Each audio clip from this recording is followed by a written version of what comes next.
Welcome to Authentic Living with Roxanne, a place where we have conscious conversations about things that really matter in our lives.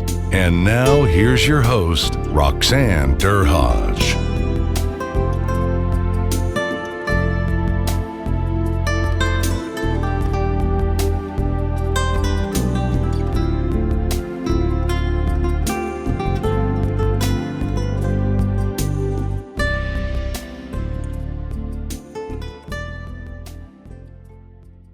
Hi everyone, it's Roxanne Derhodge. Thanks for tuning in again this week to Authentic Living with Roxanne.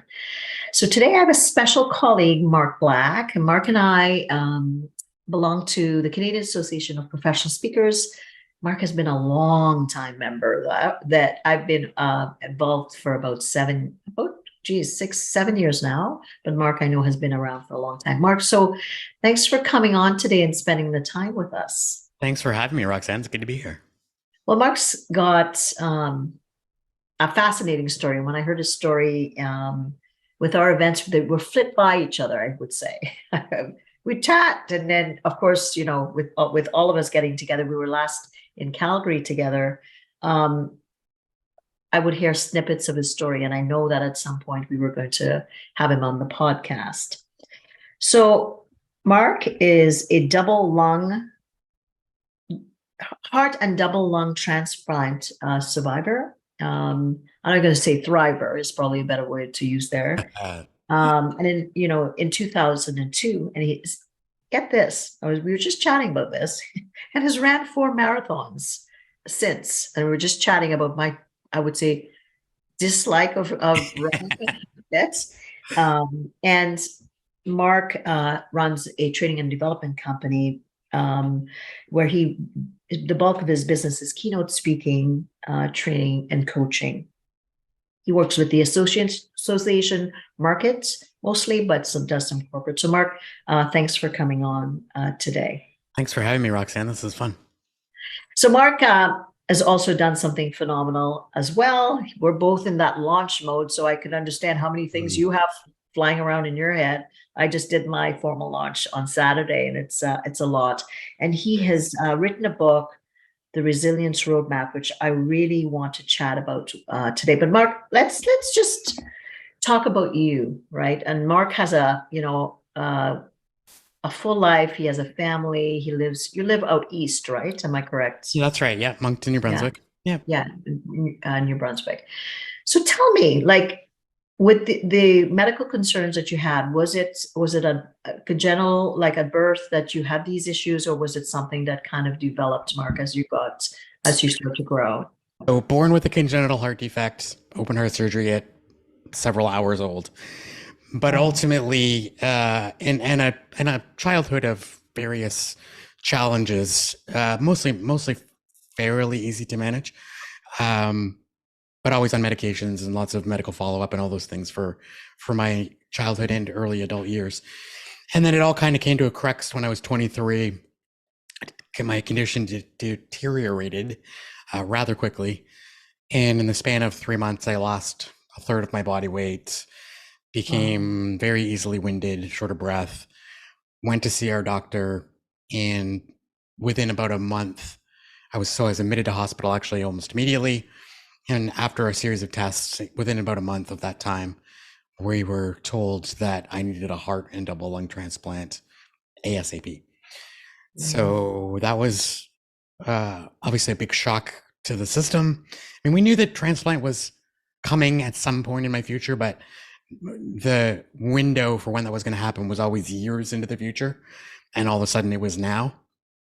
And I was very fortunate that I was even accepted on the transplant list because I was fairly ill, and that's not always possible. But my doctor made that happen for us, and I was put on the transplant list in Toronto. And I had to move to Toronto to be put on the list because of the logistics of lung transplant specifically. Hearts will last a fair bit longer from donor to recipient than lungs do. So we had to live within a 2-hour radius of the transplant center. So we moved from New Brunswick to Ontario. My dad and I left we're a family. I'm from a family of 6. So my 3 younger brothers and my mom stayed home in Moncton. Dad and I moved to Toronto, was put on the waiting list, and waited nearly a year before receiving the transplant in September of 2002. Wow. So away, like, so obviously, so necessary, but again, your family and the support that you had from the beginning, amazing that they could do it, right? Because you think we're living in this part of the world as well, Marga. Like, how privileged are we to be able to have that? And I mean, Yeah. in Toronto, I live in Niagara, so and even Hamilton, right? Like, we have such phenomenal services that Mhm. could get you, and then to get you, like we're talking double lung and a heart. Like, so how did it work? Did they kind of make sure that all of it was happening at the same time, or did they have to do one and you recover and then get strong enough to be able to do the others? Yeah, no, it all happened at once, all from the same donor. It essentially has to, in order to even have a hope of dealing with the potential rejection issues afterwards. If you're dealing with one extra immune system from another person, that's one thing. To be dealing with two would be very difficult. So it all comes from the same donor. And we were told, when we were told I needed the transplant, we were also told the chances of it happening were almost zero. So it was kind of a Wow. double-edged sword. Both because lung transplants are fairly rare, much more common today than they were 20 years ago. But when I was listed, they hadn't done a single double lung transplant, single heart lung transplant rather, in Canada the entire year in 2001. In Wow. 2002, I'm one of 3 or 4 that happened in the country. So pretty rare. And then because of my stature, I'm 4'11", I weigh about 120 pounds. I'm not an ideal candidate because most donated organs come from adult men, actually, statistically, and their lungs would not fit in my rib cage, right? So the donor pool for me was going to be significantly smaller than the average sized person. So there were the odds were stacked against us, and yet at the same time, when you're told your only option for long-term survival is to do it, the odds don't really matter to you much. So let's talk. I think of me at 23. I was like, doing the typical, early entry into adulthood, university, blah, blah, blah, at U of T, kind of, and trying to figure out the world. What was your mindset at this time? I mean, you come into this world, of course, we don't know about health. And how did that impact you and how you kind of thought about things? And were you sickly a lot along the way, Mark, or did you kind of have a lot of really good health Yeah, until, I had a lot of fairly good health, and I think one of the blessings or benefits of congenital illness, if there are any, is that you, to a certain degree, don't know any different. So what Mm. was my normal was my normal. It didn't occur to me until I remember being 6 or 7 years old at the beach one day and realizing that not everybody else had a zipper. I used to call it my zipper, my scar down the front, down my chest Oh, from my heart surgery, oh my goodness. right? So here you are thinking, Just oh, yeah, that's just like, well, that's yeah, it's just where's your zipper? it's always been there, Yeah. right? And so biannual cardiology follow-ups were what I did. It was just part of the routine. And so in that way, and a lot of that comes from my parents doing an incredible job of Mm. managing me. Something you don't appreciate until you're a parent yourself. And I can kind of look Of back and go, oh my course, I'm gosh, sure. Yeah. the decisions that they made. I'm sure they would say they didn't make all the right decisions, but they sure made a lot of good ones. And I think the most fundamental one, and my mom tells a story, it came from a veteran nurse when mom had just delivered me or shortly thereafter. And this nurse, essentially the wisdom was, treat him as normally as you possibly can. Treat him as close to a quote unquote normal child as you can, because he'll have enough physical challenges, but if you treat him differently, he's also going to have a lot more mental and emotional challenges that don't need to be there.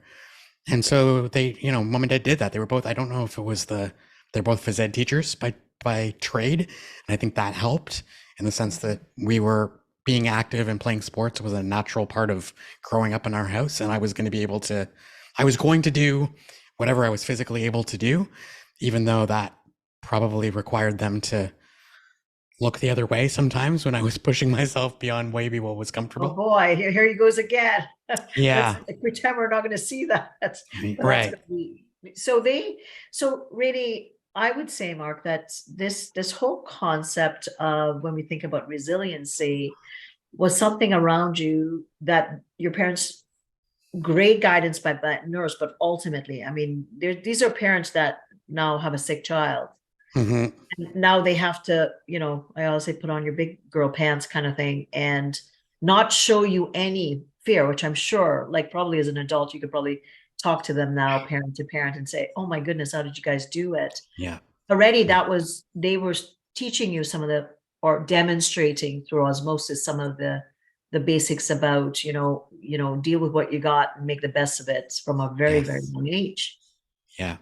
No, absolutely. The mindset was like growth mindset, although it was never labeled that in the house, was certainly just innately a part of our upbringing. The idea of just like figure it out and solve the problems as they arise, and we'll deal with the next thing when the next thing comes, but we're not going to waste time and energy worrying about things that we can't control and don't know if or when they'll happen.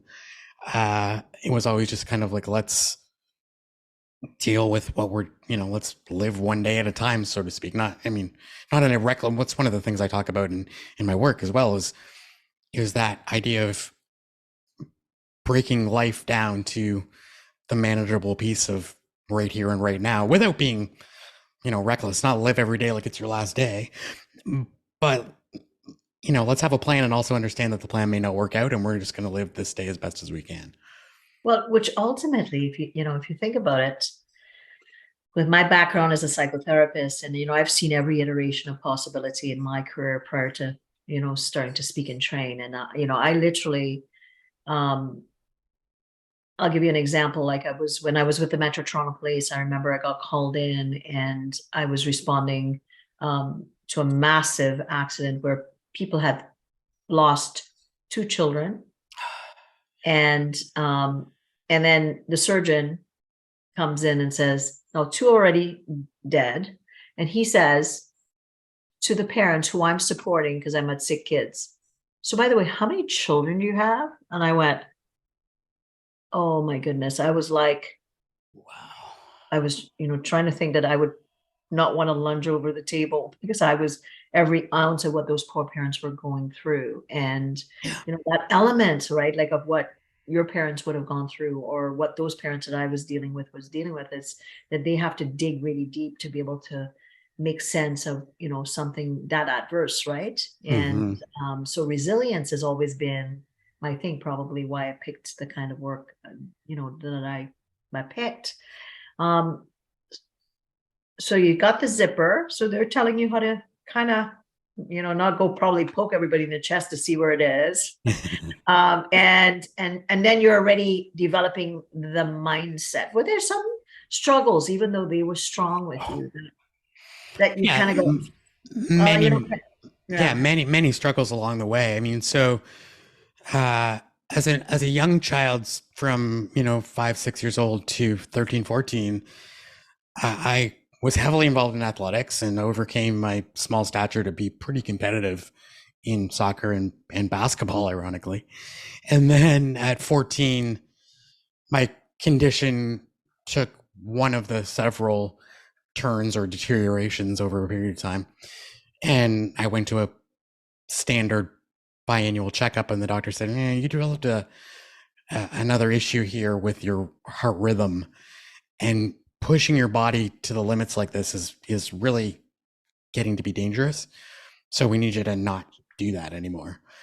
And, as a 13-year-old whose identity was largely tied to being an athlete, that was a big deal. And I would never have articulated it that way then, but in retrospect, it wasn't just the not playing sports. It was the fact that that's who I was. Who was I going to be now if I wasn't doing that? And so we had to work, mom and dad helped me work through what are the other outlets? What are other things that you might do? Ironically, I ended up turning to theater, which in the long run has served me very well as a speaker because I got used to being on a stage and speaking in front of a lot of people. You And were prepping all along that's right. In by the retrospect, it was, by the side door, not realizing that this adversity was actually developing a skill that, the perfect alignment that you end up keynote speaking. And what a lovely thing to come out of something that was definitely scary and adverse in every sense of the word. yeah, I mean, my summary of what resilience is that it is not bouncing back, which I think is the most common sort of analogy we're given, for a couple of reasons. One, there's no such thing as going back, right? So to say like we're gonna return to some previous existence that is gone is a pretty faulty goal to start with. And so it's not about bouncing back, it's about growing through. It's about saying, how do I get through whatever I need to get through? And we all have a story, we all have things that we have to overcome.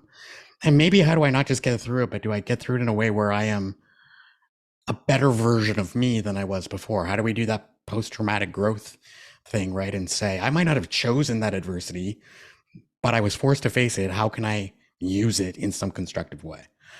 And so that was one example of something that it wasn't intentionally saying, okay, I'm going to be a speaker one day, let's do this. But in retrospect, it was absolutely beneficial that I was forced to find this other outlet because it provided skills that it would prove helpful later on. So let's talk about mindset, right? We talked a little bit about, early context, your parents setting the stage, I think, within your family system to kind of really bolster your siblings and yourself. And I'm sure your siblings often, they had to obviously deal with the fact that their sibling is not well. Mm-hmm. As you go along, tell me how, like you said, your definition is it's not how long are you going to lay down till you get back up, but it's recognizing that how am I going to learn something I'm going to take forward in my life. What other things, like when you think about, when people go through a tough time, right? And, in your book, I know you talk about some principles, but how do you, let's say someone you're coaching them or, and like you said, to all of us have a story, right? And we were like, oh my goodness, I'm worried about myself, but geez, I just heard Mark's story. Right. How do you kind of hold that space, Mark, for them? Because I'm sure they're like floored by your story, to really have them kind of stay focused on what they need to do for themselves. Certainly in my speaking and then my coaching as well, I've had to figure out exactly what you said. So it didn't occur to me until I began to analyze the post-event conversations with people that my experience could become a barrier to that if I didn't contextualize it properly. So without my intending it, people would listen and go, well, that's really inspiring, but that's him, not me. Mm-hmm. And so now I'm very explicit at the beginning of any program I do to say to people, I want you to do your best to connect your story to my story, to see your challenges in my challenges, to know that I understand we all have a story. And that comparison is rarely helpful in the sense of saying, well, like this is my pain and that's your pain and yours is worse or vice versa. What's the benefit in comparing that? They're two totally unique experiences. And we have each of us a unique experience that we bring to that challenge and a unique set of skills to bring to that challenge. And so what might be difficult for me might be easy for you and vice versa. So let's just put the comparison away, first of all. And then let's say, whatever you can glean from this that's useful to you, let's use that. And if there's things that aren't particularly relevant, that's okay too. I don't profess to have the solution for everybody. But here are some things that have worked for me. So that's kind of the context.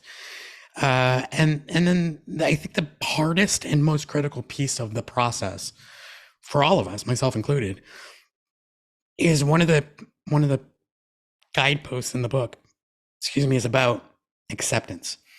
It's about figuring out, one, what parts of what are going on right now am I resisting in some way? Mm. right? So this thing has happened. In my case, you're told you need a transplant, or you're told you can't play sports, or whatever the case is, or COVID happens and you're a professional speaker who makes all their money in front of people, and all of a sudden you can't do that. Yeah. What parts of this situation do I need to just accept and let go of instead of trying to fight them, so that I have more of my resources available to move forward with this new reality, to adapt constructively, which is the next piece of the framework. And that's what I'm trying to help people do in a context of a presentation too, is saying, look, this was my story. What are the parts of your story that you need to let go of, accept, acknowledge? Don't pretend they weren't there. They were there, they happened, or they are happening. We don't want to minimize them, but we have to say at some point, okay, now what am I going to do about this? Mm-hmm. I would say that a lot of us, or people that I've worked with, either coaching or when I was in practice, is that when we're going through it, oftentimes it's hard to reflect it when you're in the thick of it, right? Like when you're at the bottom of the, barrel and you're like looking up saying, why me? It's kind of hard to get those connections until you kind of really post event, or as you're going through something, you have to get quiet. Like I talk a lot about in my book, right? I talk a lot about, without that space where you can really, maybe as it's tough, it's hard, but as you get quiet, then you kind of really start to make, like you said, the connections, right? But oftentimes our world is so busy and our minds are so busy that, we talk about it, but how many people actually stop to do that? I mean, most people don't unless it's critical. Do you find that when you're coaching people that it's something that you really have to talk to them about, what kind of things they need to do to really make those connections? Like you said, like what can you learn? Absolutely. Yeah, absolutely. I love that idea. It's not something that I talk about in the book, although it absolutely happened for me. The last 6 months of waiting for the transplant, I spent in hospital. And so there was a lot of time Mm-hmm. to be quiet and to reflect and to think and to absorb and to process and all of those things. And that was very important. Certainly for the acceptance part of that puzzle, because if we're doing all the time, then it's very easy to distract ourselves in feeling like we're making progress and we haven't really dealt with this thing over here that we need to deal with. So yeah, I agree with you. And when I'm working with clients, I guess one of the things I try and do is just provide a sounding board and sometimes an outside perspective where it's appropriate to say, have you thought about, or, Mm-hmm. here's what I'm seeing. Are you like, does that resonate with you? Because when we're in the middle of a crisis or a challenging situation, it's very hard to see the forest for the trees, right? It's very hard to see the bigger picture. And a little bit of perspective can sometimes be incredibly helpful in just contextualizing what's going on. And maybe this isn't as big of a problem as I perceive it to be, or it is a big problem, but here's some things that I might be able to do about it that I couldn't see until I took a kind of a 30,000-foot view of it. Absolutely. And I think, we don't, I mean, I think we should have like resilience 101, like starting from from, like JK all the way up through, right? Like we should be teaching these things like we do, like algebra and all those other things that sometimes most of us don't use, because the ability to just recognize and understand, we have bodies, we have brains, and we have, hearts. So we have to learn how to kind of cope with all of those. Now, you, in this new book, the Resiliency Roadmap, you have 7 guideposts or guidelines that you talk about. And I'm going to just read them off really quickly. And maybe you can kind of, you know, tell the audience a little bit about it's acknowledgement, agency, acceptance, adaptation, aspiration, action, and assessment. So those are the 7 guides or guideposts that Mark uses. So Mark, if someone's listening and they're like, okay, well, I'm listening to you guys and, and I'm, Mark's been through a thing and Roxanne does this or whatever, but they're like, I'm just having a tough time here, guys. Like, just what guidance would you give them based on some of these Yeah. posts? Yeah. Well, so the first one is acknowledgement, because I think that's where we have to start by saying this is hard. And that's, it's okay to admit that. It's okay to recognize that. Um, Being resilient doesn't mean we downplay what's going on or pretend like we're not having problems when we are. In fact, I think it's the opposite. It's saying this is a challenge. Well, how am I going to react? How am I going to respond? So that's the first piece, is just to say, okay, here's what I'm dealing with right now. Here's how I'm feeling. Here's how this situation is making me feel. And that's okay. And from there, we can then say, okay, now what am I going to do? Agency is about understanding that there is something we can do. There is always something we can do, even if that something is as simple as changing how we look at something. Because one of the pushbacks I get from folks often is, look, I'm in an environment where it's heavily bureaucratic. Maybe I work for a government agency or whatever the case is, and I don't have a lot of autonomy over how I do things and how things operate. Like, I'm a cog in this big machine. Mm-hmm. And I say, okay, well, maybe you don't have the decision-making power to change how things are done, but you have some level of autonomy over how you do what you do. And if nothing else, you have an ability to change how you think about what you do. And that matters, right? And again, this is not, I certainly didn't come up with this. In fact, that probably comes from, for me, having read Viktor Frankl's work and talking about Man's Search for Meaning, and I remember him talking about, in a concentration camp, figuring out, inarguably, like, is there a situation where you have less control and where the future is more dire? And yet figuring out a way that he understood that he still had the power of his own mind and his spirit. And as long as he could control those things and use those things, then he had some level of autonomy over this situation. And there was a certain something that could not be taken from him. And I think that's a really empowering thing for all of us to think about, is what can I own and know that it can't be taken from me.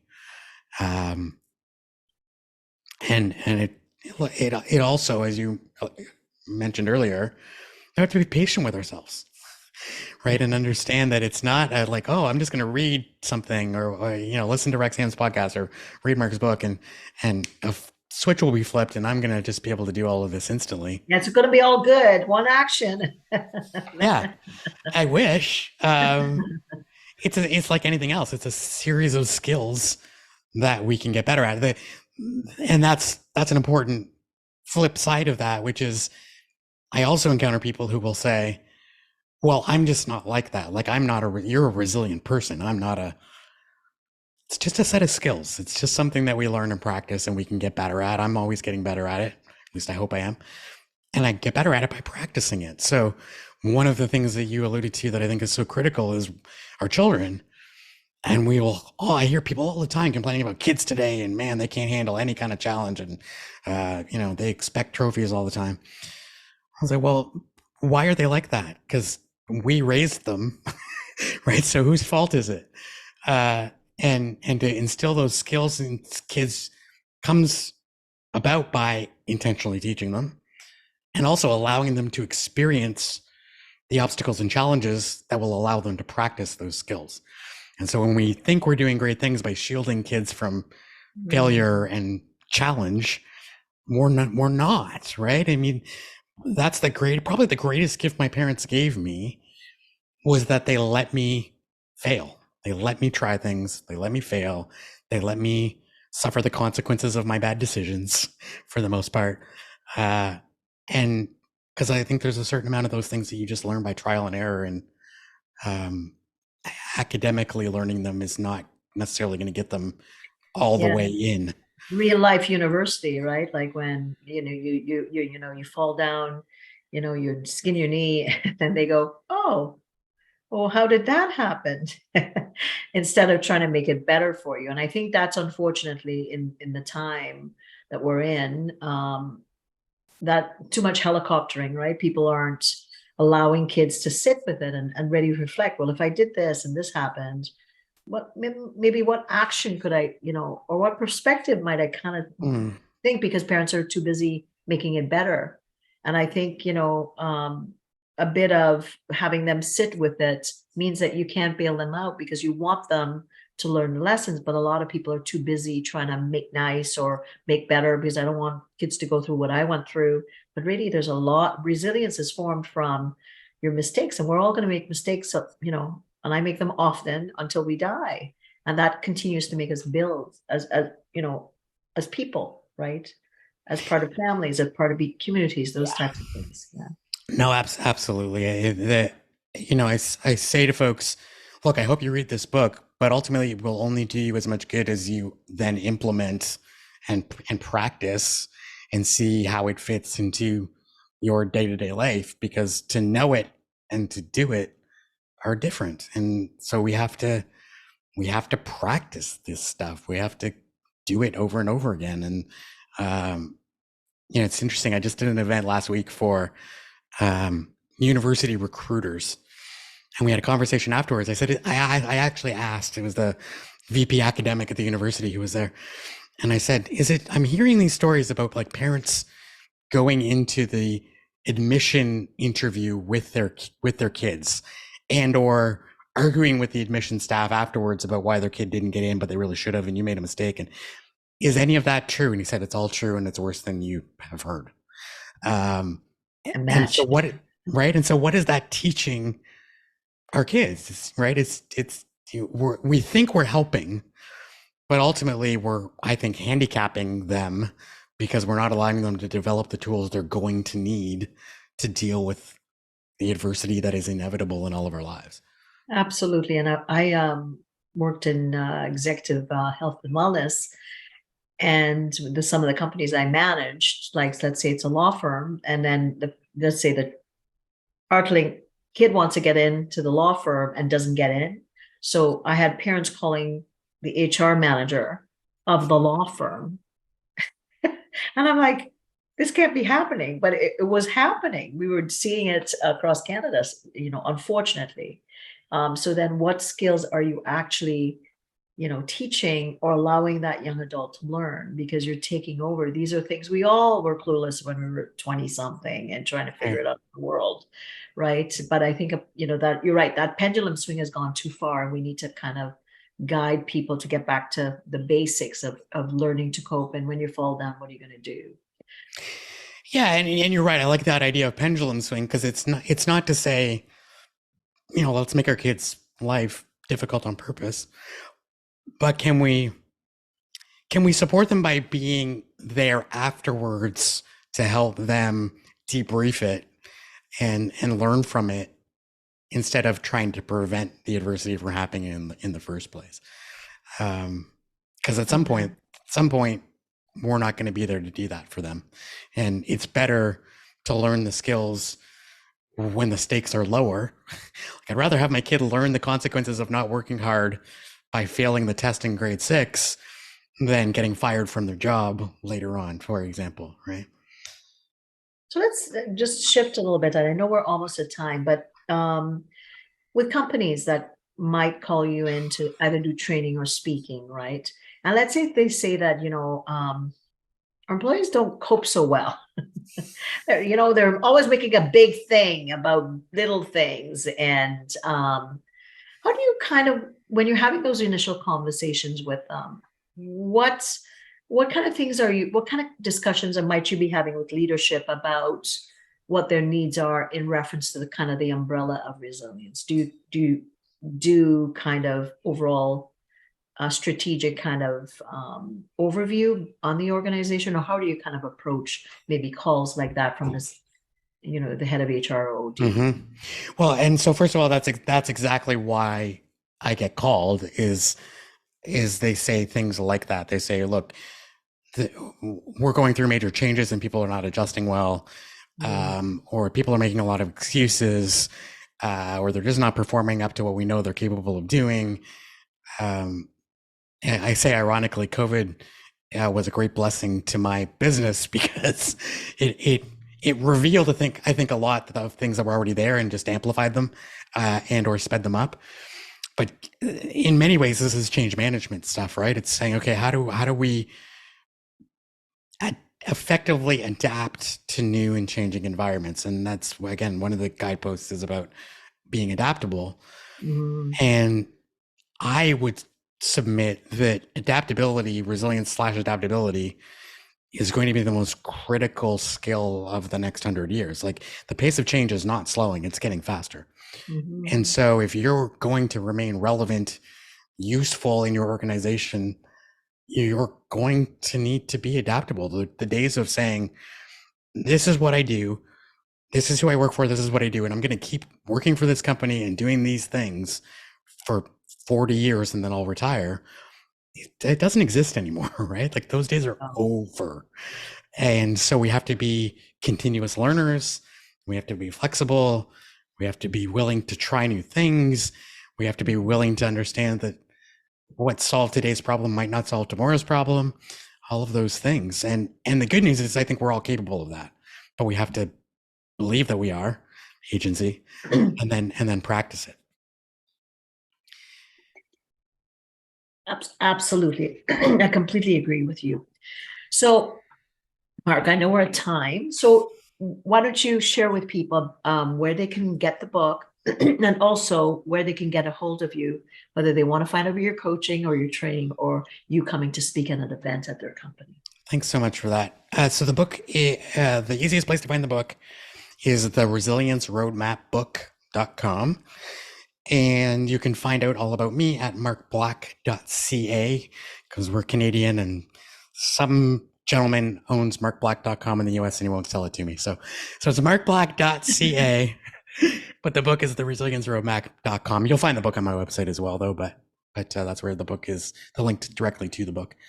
And I mean, it's as you know, it's a great privilege to get to do what we do and to be able to go into organizations and hopefully help them to be more productive, more effective, and to help their people to find greater satisfaction and fulfillment in what they do. It would be a pleasure for me to do that. So. What an inspiration, Mark, just listening to your story. So what am I taking away? I think what I like the most about what Mark said is it's not about the definition that we hear out there, but it's really learning from each experience and saying, what can I do better or differently the next time? And we're all going to go through a lot of things. Unfortunately or fortunately, that is the part of being human. It is life. Individually, we make up companies, we make up communities, we are part of our families. Take that with you. And for anyone that, what have I been up to? I've just launched my book, ROR, Return on Relationships, where I talk to leaders about their capacity to be connected to themselves, to more effectively lead their teams. So if you're interested in getting a copy, you can go to Amazon or you can go to my website, roxannedurhodge.com. And again, Mark, thanks again for your time. And for everybody, thanks for hanging out with us. And we'll talk to you again next week. Take care. Thanks for tuning in to Authentic Living with Roxanne, creating the space for positive, healthy change. Roxanne is a keynote speaker, psychotherapist, and coach. To work with Roxanne, visit roxannedurhodge.com/blueprint. We'll see you next time on Authentic Living with Roxanne.